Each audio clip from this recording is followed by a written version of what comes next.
हाँ बच्चों, आज हम लोग स्टार्ट करेंगे रिफ्लेक्शन। इसके पहले हम लोगों ने रिफ्लेक्शन को पढ़ लिया है। रिफ्लेक्शन के सारे इमेज और रे डायग्राम दोनों चीज़ों को समझ लिया अच्छी तरीके से। आज हम लोग क्या स्टार्ट करेंगे, रिफ्लेक्शन। इसके पहले जो हम लोगों ने पढ़े थे रिफ्लेक्शन में क्या हो रहा था। रिफ्लेक्शन में ऐसे हम लोग मिरर बनाते थे। मिरर में ये प्रिंसिपल एक्सिस होता था, ये इसकी रेज होती थी। रेज यहाँ जैसे मिरर में टकराती थी इस तरह से वापस हो जाती थी। लेकिन आज हम लोग क्या पढ़ने वाले हैं, ऐसा रेज जो रिफ्लेक्ट ना हो करके यानी वापस ना करके इस मीडियम को पार कर जाए, क्रॉस कर जाए, ऐसा हम लोग टॉपिक पढ़ने वाले हैं। तो जिसका नाम है रिफ्रैक्शन। पहला स्टेटमेंट क्या लिखा है, the change of direction of light passing from one transparent medium to another. तो यहाँ पे क्या हो रहा है, एक मीडियम हमने लिया ये, दूसरा मीडियम लिया ये लाइट यहाँ से आएगी और इस तरफ चली जाएगी। अब ये लाइट जब उस पार जाएगी तो मीडियम चेंज होता है, तो कुछ लाइट का डायरेक्शन भी चेंज होता है। जैसे ही मीडियम हम लोग चेंज करते हैं वैसे लाइट का डायरेक्शन भी चेंज होता है। तो ये हम लोग आगे भी अच्छे तरीके से समझेंगे। अभी इस चीज़ को हम लोग जान गए हैं कि लाइट क्या होगी, अब वापस ना आकर के क्या होगी, पार कर जाएगी, यानी लाइट उस पार चली जाएगी। ठीक है, तो लाइट क्या होता है, change of direction of light, यानी डायरेक्शन लाइट का चेंज हो जाता है। कब, जब passing from one transparent medium to another, जब एक मीडियम से दूसरे मीडियम में लाइट जाती है। ठीक है, रिफ्रैक्शन के केस में क्या होता है, speed of light change, light की स्पीड क्या हो जाती है, चेंज हो जाती है। कैसे, when it enters one medium to another, जब लाइट एक मीडियम से दूसरे मीडियम में जाती है तो लाइट का जो पाथ होता है वो चेंज हो जाता है। ठीक है, इसके बाद कुछ एग्जाम्पल है जो हम लोग समझ लेते हैं। क्या एग्जाम्पल है, bottom of swimming pool appear to higher. ये एक ऐसा एग्जाम्पल है जो आप घर पे भी देख सकते हो, आप बकेट में देख सकते हो, वाटर टैंक आप घर पे हैं वहाँ देख सकते हैं, और या फिर स्विमिंग पूल में आप गए होंगे तो वहाँ पर भी आपको बहुत देखने को मिलता होगा। आप पानी के अंदर घुसते हैं तो आपका जितना हिस्सा पानी के नीचे रहता है वो आपको ऐसा लगता है बहुत छोटा है या फिर ऊपर उठा हुआ दिखाई देता है। यानी आप अपने पैर स्विमिंग पूल में बॉटम में रखते हैं तो वो पैर आपको ऐसा लगेगा कि बहुत ऊपर उठा हुआ दिखाई देता है। या फिर आप देखते होंगे कि कोई वाटर टैंक है और उसमें ये नीचे एक सिक्का पड़ा हुआ है, या फिर बकेट ले लेते हैं घरों पे, उस पर ये हमें सिक्का पड़ा हुआ है, या फिर हमने क्या किया, एक पेंसिल ले लिया जो यहाँ तक वाटर भरा हुआ है तो ये आपको पेंसिल इस तरीके से हल्का सा उठी हुई दिखाई देती है। तो फर्स्ट एग्जांपल अब क्या देखते हैं कि जब स्विमिंग पूल में जाते हैं तो वो हमें उसका बॉटम ऊपर उठा हुआ दिखाई देता है, या फिर उसमें हम घुसते हैं या फिर कोई ऑब्जेक्ट उस पर गिरा देते हैं तो वो ऑब्जेक्ट भी हमें हल्का सा ऊपर उठा हुआ दिखाई देता है। ठीक है, दूसरा एग्जांपल पेंसिल का है, तो पेंसिल भी अगर आप घर पे भी जाके आराम से देख सकते हैं कि ये पेंसिल हमने वाटर टैंक में इतना हिस्सा पेंसिल डुबा दिया है और जितना डुबा हुआ वो वहां से ऐसा लगता है कि हल्का सा पेंसिल ऊपर उठी हुई है, यानी टेढ़ी हुई हुई है। ठीक है, तो तीसरा एग्जांपल और एक हम लोग देखते हैं कि जैसे कोई बुकलेट होती है, बुक में क्या है, ये ऐसे लिखे हुए हैं सारे वर्ड, और यहाँ पे आपने कोई ग्लास रख दिया ऊपर से, ये हमने एक ग्लास रख दिया। तो ग्लास रखने के बाद क्या देखते हैं कि जो इस पे सारे वर्ड लिखे होते हैं, जो ABCD लिखा हुआ है, वो हमें हल्का सा ऊपर उठा हुआ दिखाई देता है। किसकी वजह से, इस ग्लास को रख देने की वजह से, क्योंकि लाइट ऑफ चेंज हो जाती है, स्पीड ऑफ लाइट। ठीक है, तो ये हम लोगों ने समझ लिया है कि रिफ्रैक्शन क्या होता है। रिफ्रैक्शन में हम लोग क्या देखते हैं कि डिफरेंट डिफरेंट मीडियम में किस तरीके से लाइट का डायरेक्शन चेंज होता है। जैसे कि डिफरेंट मीडियम क्या है, यानी हम लोग डिफरेंट मीडियम क्या देखते हैं, चलो पहले देख लेते हैं। जैसे हम लोग क्या देखते हैं कि फर्स्ट एग्जांपल ले लिया हमने, कोई लाइट है वो रेयर मीडियम से कहाँ जा रहा है, डेंसर मीडियम में। तो रेयर मीडियम ये है, ये एक नॉर्मल लाइन खींचा, ये ऐसे कोई लाइट आई। ठीक है, ये यहाँ पे इसका इंसिडेंट लाइट है और ये इसका रिफ्लेक्टेड लाइट है। तो ये देखिए, जब हम देखते हैं कि रेयर मीडियम से कोई डेंसर मीडियम में लाइट जाती है तो नॉर्मल की तरफ हल्का सा बेंट हो जाती है।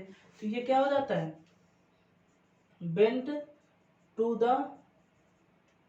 नॉर्मल, यानी नॉर्मल की तरफ क्या हो गई, बेंट हो गई। तो ठीक है, ये बात हम समझ गए। दूसरा केस क्या देखते हैं, दूसरा केस हम देखते हैं कि कोई लाइट है जो डेंसर मीडियम से कहाँ की ओर जा रही है, रेयर की तरफ जा रही है। तो ये देखिए लाइट ऐसे आती है, ये इस पे हमने क्या दे दिया, नॉर्मल, ये इंसिडेंट है, तो ये लाइट क्या होती है, ऐसे भागती है। ये हो गया, यानी ये क्या हो रहा है, डेंसर से जब रेयर में जाती है तो लाइट क्या होती है, नॉर्मल से दूर भागती है। जब रेयर से डेंसर में आती है तो लाइट क्या होती है, नॉर्मल की तरफ भागती है। तीसरा एक केस देखते हैं।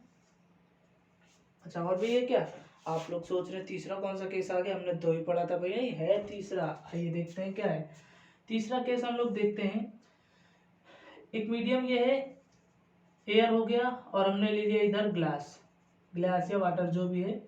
तो अब देखिए ये लाइट ये आई सीधा, और ये इस तरफ से सीधा पार हो गई। तो आप सोच रहे होंगे यहाँ पे बेंट क्यों नहीं हुआ, बेंट इसलिए नहीं हुआ क्योंकि ये जो हमने प्लेन बनाया है, ये डिवाइडर बनाया है एयर और ग्लास के बीच में, ये लाइट सीधा आ रही है, यानी परपेंडिकुलर इसके है।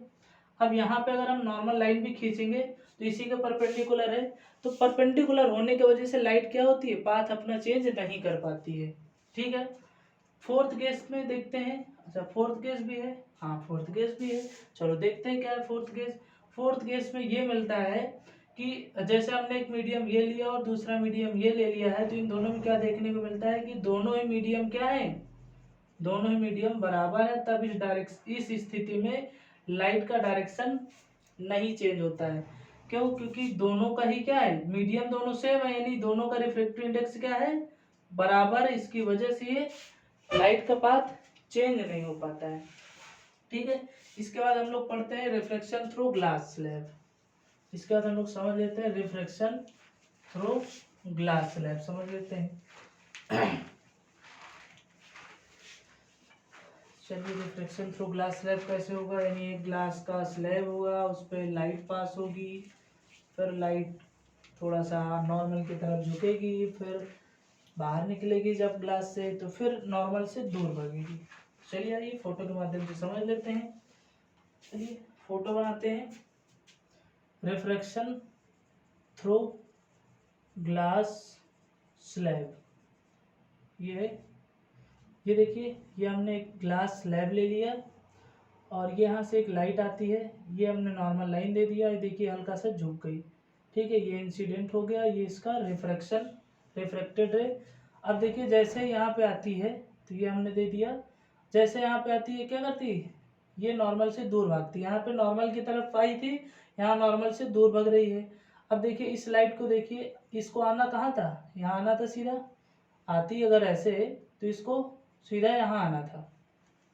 ठीक है, लेकिन ये सीधा नहीं आ पाती है, तो इस दोनों का देखिए, दोनों लाइट ऐसे हैं क्या है, पैरेलल दिख रही हैं, तो इन दोनों के बीच के डिस्टेंस को क्या बोला जाता है, lateral displacement, lateral displacement.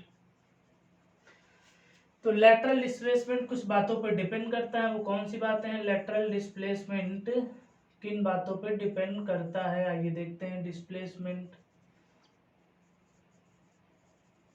Depend on, पहला पॉइंट, लैटरल डिस्प्लेसमेंट किन बातों पर डिपेंड करता है।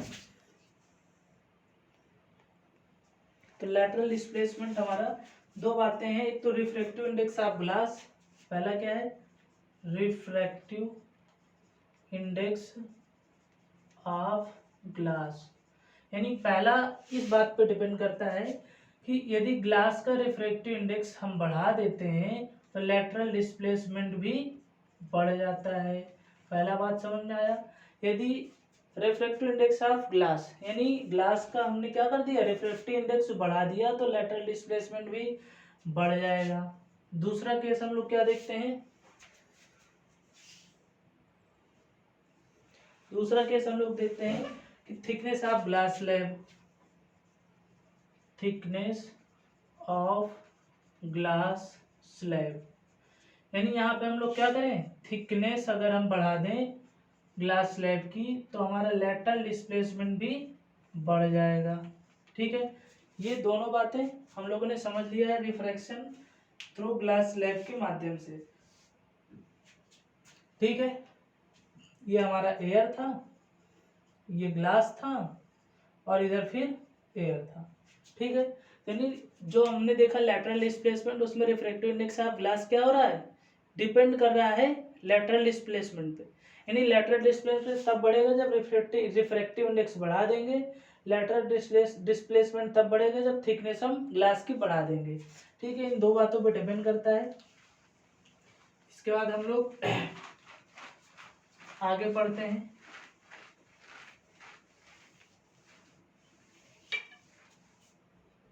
लॉ ऑफ रिफ्रैक्शन पढ़ते हैं। क्या है, लॉ ऑफ रिफ्रैक्शन। चलिए लॉ ऑफ रिफ्रैक्शन पढ़ लेते हैं। लॉ ऑफ रिफ्रैक्शन में क्या होता है, incident ray, refracted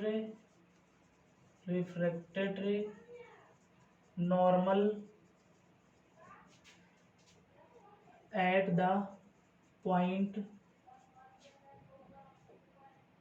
lie in same plane. ये तीनों एक ही पॉइंट पे मिलते हैं।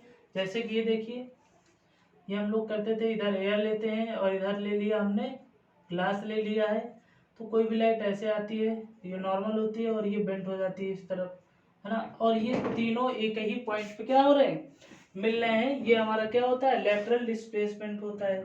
इसके बाद हम लोग इसे क्या बोलते हैं, स्नेल्स लॉ बोलते हैं।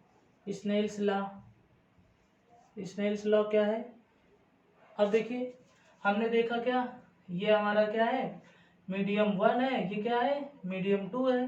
ठीक, तो मीडियम वन हमारा क्या है, देखिए आई है, और ये क्या है, आर है, मीडियम 2। तो यहाँ पे mu sine i upon sine r बराबर म्यू। म्यू क्या है, कांस्टेंट। ठीक है, ये क्या है, कांस्टेंट। कांस्टेंट क्या होता है, refractive index of light, refractive index of speed of light. ठीक है, तो रिफ्रैक्टिव इंडेक्स को हम लोग किससे डिनोट करते हैं, डिनोटेड बाई म्यू, या फिर एन से भी लिखते हैं। तो इसे हम लोग क्या लिख सकते हैं, sine i upon sine r बराबर म्यू। म्यू क्या है, speed of light, refractive index of speed of light. ठीक है, लिखा ही है। ये बात हमें समझ में आ गया है क्या है, ठीक है, इतना बात समझ में आ गया है। अब इसको हम लोग आगे बढ़ाते हैं, रिफ्रैक्टिव इंडेक्स की ओर चलते हैं। रिफ्रैक्टिव इंडेक्स क्या है, चलिए रिफ्रैक्टिव इंडेक्स क्या है, refractive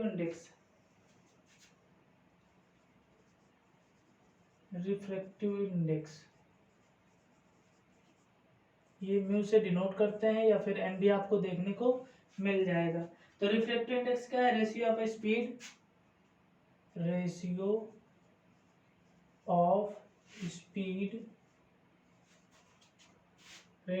speed of light in a given pair of medium.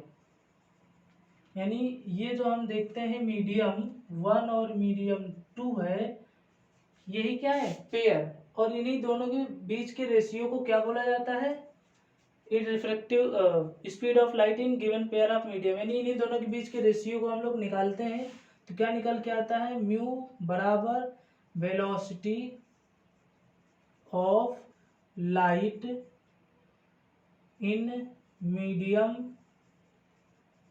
1, और अपान में क्या आता है, velocity of light in medium 2। ये दो बातें निकल के आती हैं। अब देखिए, अगर m1 ये है, और ये हमारा क्या है, μ1, और ये हमारा क्या है, μ2। अब देखिए, अगर मीडियम 1 है, तो मीडियम 1 की जो वेलोसिटी होगी वो v1 होगी, और मीडियम 2 की जो वेलोसिटी होगी वो v2 होगी। यहाँ से हम लोग एक और फॉर्मूला क्या बना लेते हैं,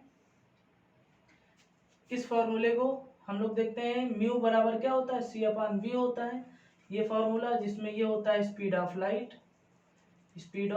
लाइट, और ये हमारा क्या होता है, जो गिवन पेयर ऑफ मीडियम दिए हुए हैं, यानी ये जो मीडियम होता है ये होता है नहीं, जो वेलोसिटी है जो मीडियम में दी हुई है। तो इसका फॉर्मूला हम लोग इस तरीके से बना सकते हैं, μ1 बराबर क्या बन के आएगा, c/v1, और म्यू क्या बन के आएगा, μ2 बराबर c/v2 आएगा। अगर हम इसमें डिवाइड कर दें, μ1 का डिवाइड कर दें μ2 में, तो क्या बन के आ जाएगा, c/v2, यहाँ आएगा v2/c/v1 आ जाएगा। तो c से c कट जाएगा, हमारे पास क्या बच के आएगा, μ2/μ1 बराबर, ये ऊपर चला जाएगा तो आ जाएगा v1/v2। अब देखिए यहाँ पे हम लोग μ2/μ1 को इस तरीके से लिख सकते हैं, μ2/1, इसका क्या मतलब है कि refractive index of light second medium with respect to first medium. इसका मतलब क्या हो गया, μ2/1 का मतलब क्या होगा, refractive index of light second medium with respect to first medium. देखिए इसको अच्छे से कैसे समझ सकते हैं हम लोग, कभी भी इस चीज को आप लिखेंगे तो ऐसे ही लिखना है, इसी तरीके से μ2/1 लिखना है, ऐसे नहीं लिखना है कि पहले 1 लिखा फिर 2 लिखा, ऐसे पढ़ना भी नहीं कि 1 μ2, पढ़ना कैसे है, μ2/1 पढ़ना है। इसका मतलब ये हुआ, इसका मतलब ये लिखा हुआ है कि refractive index of light second medium with respect to first medium, यानी second medium with respect to first medium, ये इस तरीके से हम लोग इसे पढ़ते हैं। ठीक है, ये 2 है यहाँ पे, तो ये इस तरीके से इसे लिख लेते हैं, और ये फॉर्मूला हम लोग पूरा इस तरीके से लिख लेते हैं, μ2/1 बराबर μ2/μ1 बराबर μv, ये 1, और v1/v2। कभी भी देखिएगा जो μ2 है वो v1 के सामने होगा, और जो μ1 है वो v2 के सामने होगा। ठीक है, इतना बात हम लोग समझ गए हैं। इसके बाद हम लोग देख लेते हैं कि कहाँ कहाँ स्पीड रिफ्रैक्टिव इंडेक्स कहाँ ज़्यादा होता है और कहाँ कम होता है। ठीक है, तो देखिए, तो जो डेंसर मीडियम होता है, डेंसर मीडियम में हायर वैल्यू होती है, higher value of refractive index, और जो रेयरर मीडियम होता है उसमें लोअर वैल्यू होती है। ठीक है, तो ये हो गया हमारा 2 चीज, हम लोग क्या देख लिए, डेंसर मीडियम में higher value of refractive index होता है, और रेयरर मीडियम में lower value of refractive index होता है। ठीक है, इसके बाद हम लोग आगे चलते हैं, एक न्यूमेरिकल कर लेते हैं। तो न्यूमेरिकल करते हैं तो हमें ये चीज़ें अच्छे से समझ में आ जाएंगी। चलिए ठीक है, इसको रब कर देते हैं। छोटा टॉपिक था, जल्दी खत्म हो गया। एक न्यूमेरिकल करेंगे तो हमें चीज़ें और अच्छे से क्लियर हो जाएंगी कि न्यूमेरिकल हमें कैसे करना है। ठीक है, चलिए एक क्वेश्चन हम ले लेते हैं। क्वेश्चन क्या कह रहा है, वेलोसिटी ऑफ वाटर इन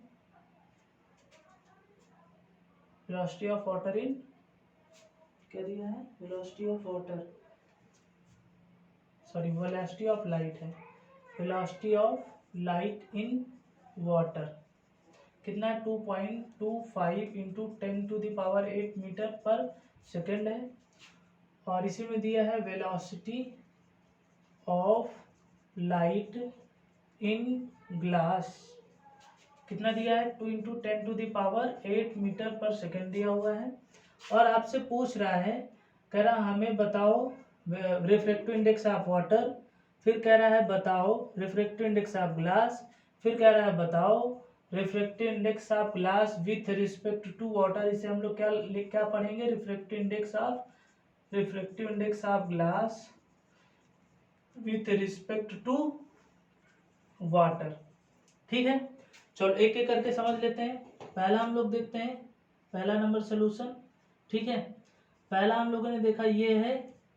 ठीक है, हम लोगों ने फॉर्मूला भी देखा था, म्यू बराबर क्या होता है, सी अपान वी होता है। अच्छा ये होता है क्या, हाँ ठीक है ये होता है। तो फॉर्मूला हमारा बन के आ गया, सी अपान वी डब्ल्यू।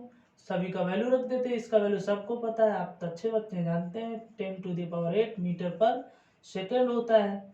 अब इसका वैल्यू आप देखिए कहाँ दिया हुआ है, कहाँ दिया, ये दिया हुआ है। अच्छा मिल गया 2.5 इंटू 10⁸ मीटर पर सेकेंड। आप अच्छे बच्चे इसे काट सकते हैं, आराम से कट जाएगा। इसके बाद आगे देखिए, ये आपको लेके आ गया 3/2.25 में। आप इस पॉइंट को हटाइए, ऊपर 2 जीरो बढ़ा दीजिए। इसके बाद अच्छे बच्चे हैं, मल्टीप्लिकेशन डिवाइडेशन जब सब आता है आपको, यहाँ पे देख लीजिए 25 से कट रहा है, कितना आ जाएगा, 25 एक कम 25, 25 25 दूना 50, नीचे आ जाएगा 25 9 125। बहुत अच्छे, ये किससे कट जाएगा, 3 3 जा 9, 3 4 जा 12, क्या आ गया, डिवाइड करेंगे तो क्या आएगा, 3 1 जा 3, 3 3 3 2 जा 8 और 3 5 जा 4, 3 3 1 जा 3, 1 बचा 10, 3 3 जा 9 होगा, 3 3 जा 9 और इसके बाद फिर आएगा 1, 3 3 जा 9। ठीक है, ये आ गया। और दूसरा वाला क्या बोल रहा है, रिफ्रैक्टिव इंडेक्स ऑफ ग्लास, इसका भी फार्मूला बना लेंगे। हाँ क्यों नहीं बना लेंगे, हमको तो पता है, ये लो बना लिया। अच्छा बना लिया, चलो आगे देखते हैं क्या आएगा। सी की वैल्यू सबको पता है, 10⁸ मीटर पर सेकेंड होती है।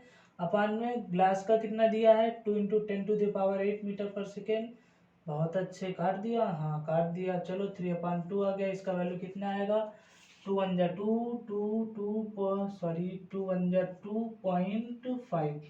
ठीक है, थर्ड वाला क्या बोलता है, थर्ड वाला क्या बोलता है, अच्छा क्या बोलता है, बोलता है refractive index of glass with respect to water. अच्छा अभी एक फार्मूला पढ़ा था हम लोगों ने थोड़ी देर पहले, लिखा था μ2 1 बराबर क्या आया था, μ1 μ2 अपान μ1 आया था। अच्छा ये आया था, हाँ यही आया था। देखिए यहाँ पे मान लीजिए ये जी है, जैसे यहाँ पे 2 लिखा है, मान लीजिए जी है। ठीक, ये मान लीजिए डब्लू है।